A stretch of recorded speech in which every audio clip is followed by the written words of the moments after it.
Get your free copy of the complete tutorial at www.teachucomp.com/free. The taskbar at the bottom of the organizer window contains many functions. To both hide and show the Albums and Folders panel at the left side of the organizer window, click the Hide Show Panel toggle button at the left end of the taskbar. To undo the last action you performed in the organizer window, click the Undo button in the taskbar. To redo an action that was undone, click the drop-down arrow at the right side of the Undo button, and then click the Redo button in the pop-up menu that appears. To rotate a selected image 45 degrees to the left, click the Rotate button in the taskbar. To rotate a selected image 45 degrees to the right, click the drop-down arrow at the right side of the Rotate button, and then select the Rotate Right button from the pop-up menu that appears. In the next section of the taskbar are two buttons that you can use to organize selected images in the organizer window. These buttons let you add data for the locations and events in the selected media. After adding that type of data to the selected images, you can display the media in the groups created within each category by clicking the corresponding Places or Events buttons in the Shortcuts bar above the organizer window. Photoshop Elements uses a facial recognition technology called People Recognition that automatically recognizes faces.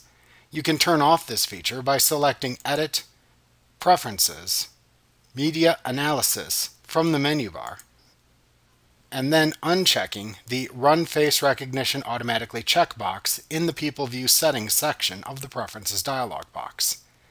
Then click the OK button to save your changes. When enabled, People Recognition automatically separates the people in photos with similar recognizable faces into stacks. You can click the People button in the Shortcuts bar at the top of the window to view these stacks. You can click the Unnamed link at the top of the window to view unnamed people. You can click a stack shown to view the faces in the stack below it. You can then click any faces that do not belong to the person within the stack. After removing any errant faces from the stack, you can then click the X button in the upper right corner of the faces shown to close the pane of faces. Next, click the Add Name link under the stack of photos for a person and type their name. Then click the checkmark button to the right of the name of the person in the stack of photos. You can click the X button to cancel the naming if desired. When finished naming the people, you can click the Media button in the Shortcuts bar to return to the Organizer's Media window. You can also assign faces to people within selected photos in the Organizer's Media window by simply right-clicking the selected photos. Then choose the Add a Person command from the pop-up menu that appears. Then enter the person's name into the text box and click the Add button to assign that person to the photos. Alternatively, you can mark a person's face in a photo. To do this in the organizer, double-click a photo to open it in single image view. In the taskbar, click the Mark Face button to add a bounding box with an Add Name text field to the photo. Click and drag the bounding box over the face in the image. Then click into the Add Name text field and type the person's name. Then click the green check mark to assign that person to that photo. You can click the red Cancel button, which looks like a not symbol, to cancel adding the face if desired. To view all media files that have people assigned, click the People button at the top of the organizer window. At any point, you can switch back to one of the other views, like Media, by clicking one of the buttons in the Shortcuts bar. To assign places to media, click the Media button in the Shortcuts bar. Then select the desired images, and click the Add Location button in the taskbar. In the Add a Location dialog box that opens, type a location of your choosing, and then press the Enter key on your keyboard to see matching locations appear within a drop-down menu. Click to select the desired location to use from the drop-down menu, and then click the Apply button to apply that location data to the selected images. If you assign a location, you can click the Places button in the Shortcuts bar to see a map. On this map, a small icon will appear on the map in the location you marked. This icon shows a number which indicates how many media files are assigned to that location. Double-click these icons to show the assigned images. You can go back to the map by clicking the Back button above the images. To assign events to media, click the Media button in the Shortcuts bar. Then select the desired images and click the Add Event button in the taskbar to open the Add New Event pane at the right side of the window. Type an event name into the Name field. You can assign a start and end date to the event by entering the dates into the two fields shown, or by clicking the calendar icon next to each field and then selecting the date.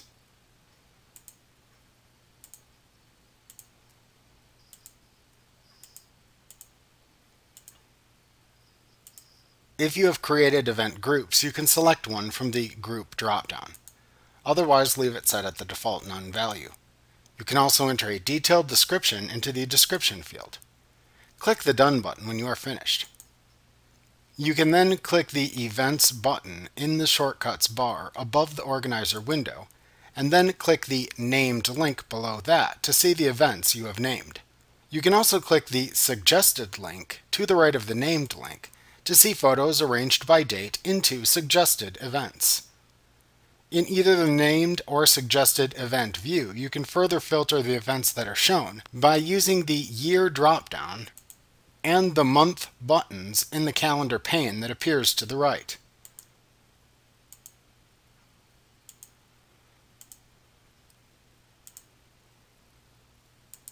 When you are finished viewing the events, you can click the Media button in the Shortcuts bar to display all the organizer's media again. To apply an instant fix to a selected image, select an image in the organizer's media window to fix. Then click the Instant Fix button in the taskbar to open the image in a separate Instant Fix window. At the right side of this window is a toolbar that contains fixes you can apply to images for common problems. This includes options like photo red eye or correcting color and contrast. Other than the crop tool, the fixes are all performed by clicking the desired button. If you click the Crop button, a panel with common cropping choices appears to the left of the toolbar. You can then select the cropping to apply within this panel. Cropping removes unwanted areas of an image to enhance the composition. The area inside the border that appears is the area that will be saved when cropping is completed. You can adjust this area by rolling your mouse pointer over the border until your cursor turns into a double-pointed arrow, and then clicking and dragging to define the new area to crop. When ready, click the green checkmark button in the lower right corner of the cropping area to apply it. You can also click the adjacent Cancel button to cancel the cropping. If you make a change that you don't like within the Instant Fix window, you can click the Undo button in the taskbar to undo the change. You can click the Redo button to redo an action you have undone. You can also click the Flip button to flip the image, or the Reset button to reset all the changes you have made. You can click the Before and After Toggle button to compare the before and after versions of the photo to compare the changes you have made. After making any changes you want to apply to the image in the Instant Fix window, click the Save button in the lower right corner of the window to save the changes. You can then click the Done button to the right to close the window. Alternatively, you can click the Back button in the upper left corner to return to the grid view of the media view of the organizer window. You can click the Editor button that appears in the taskbar to open the currently selected photo in the Photoshop Elements photo editor. You can click the small drop-down arrow to the right of the Editor button to choose to use an external editor, Photoshop, Video Editor if using Photoshop Premiere Elements, or Photo Editor from the menu that appears. Of course, you must have these applications installed on your computer to use them. In the Media view, you can select photos within the organizer, and then click the Slideshow button in the taskbar to create and play a slideshow from the selected photos. We will examine creating slideshows in detail later in this course. You can click the Pause button to pause the playback of the slideshow. You can then click the Back button in the upper left corner to exit the slideshow when finished. At the right end of the taskbar, you can adjust the size of the thumbnails in the organizer window by using the zoom slider. Clicking the Keyword Info button in the taskbar toggles the Tags and Information pane at the right side of the window on and off. Assigning and managing keyword tags is discussed in later lessons. Clicking the Information button at the top of the pane shows any information related to the currently selected file. You can expand and collapse the areas in the information pane by clicking the small black triangles to the left of the three group names, General, Metadata, and History. In this area, you will see file information such as the file name, ratings, and when the file was last edited and imported into the organizer. Like what you see? Pick up your free copy of the complete tutorial at www.teachucomp.com/free.